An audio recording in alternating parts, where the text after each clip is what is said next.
পাট শাকগুলো কি সুন্দর, কি বড় বড়। এই পাট শাকগুলো এখন আমি ঝোল করব। কেমন করে করছি, চিংড়ি মাছ দিয়ে ঝোল করব। কেমন করে করছি দেখাচ্ছি।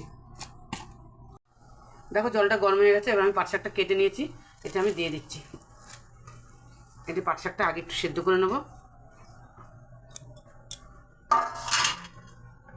দিচ্ছি হলুদ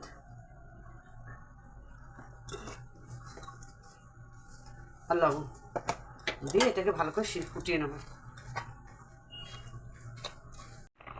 দেখো পাট শাকটা পুরো সেদ্ধ হয়ে গেছে পাট শাকটা।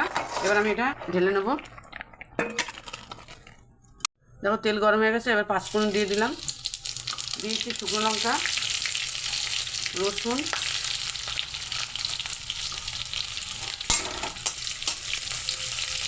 আর দিচ্ছি পেঁয়াজ।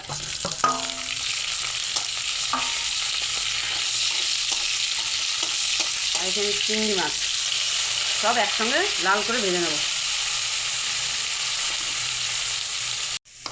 দেখো দেখো চিংড়ি মাছগুলো, রসুন, পেঁয়াজ সব সুন্দর ভাজা হয়ে গেছে, শুকনো লঙ্কা।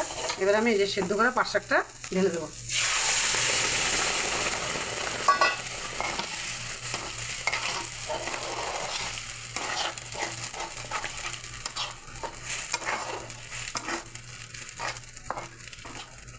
এটা একটু ফুটে উঠলে নামিয়ে নেব। দেখো আমার পাট শাকের ঝোল হয়ে গেছে, দেখো চিংড়ি মাছ দিয়ে পাট শাকের ঝোল হয়ে গেছে, এবার আমি নামিয়ে নেব।